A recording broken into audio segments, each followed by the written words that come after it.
France-Germany, the match has started 2 days before the football fixture with a harsh duel in the sprint, but at the end Germany won. It took the photo finish once again to make sure Marcel KITTEL indeed claimed the stage on the Limoges finish line ahead of Bryan. The ETIXX-QUICK step sprinter sealed his 9th win in a Tour de France.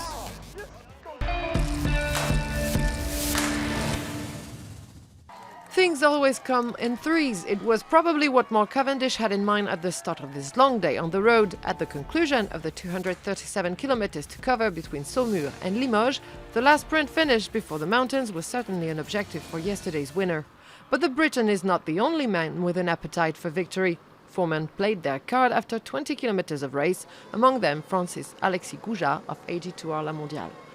The breakaway increased its lead, but unlike yesterday, the main field stayed at a manageable distance. Half-stage, the peloton's gap was 6 minutes, with the Tinkoff team handling the pace. Remotely controlled, the escapees grabbed what they could get. At the intermediate sprint of Le Dora, Andreas Schillinger crossed the line in first place, while Spain's Marcel reached the top of the Côte de la Maisonneuve, a Category 4 climb, ahead of his companions.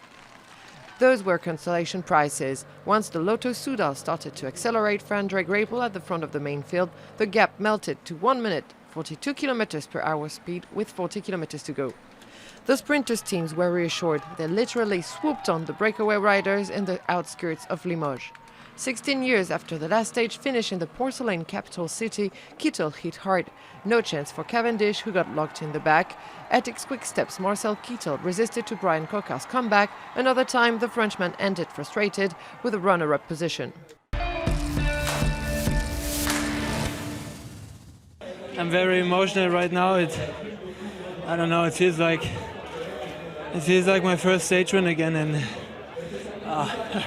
I'm super happy.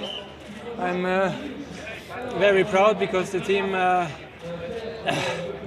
was really fighting for this win. I mean, some things went wrong the last days, and I'm so happy to be back in the Tour and to win a stage, especially like this with this uphill. And I can't believe it.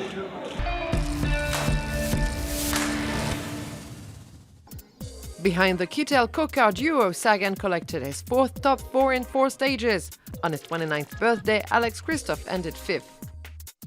At the GC, Peter Sagan, who was granted a 4-second bonus on the line, increased his overall lead over Julian Alaphilippe, who wears the white jersey.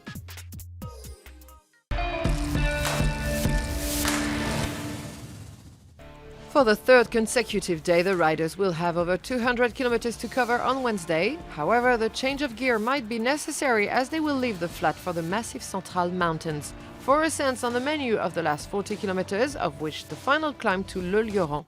In the volcanic center of France, the sprinters won't enjoy this stage as much as the first ones.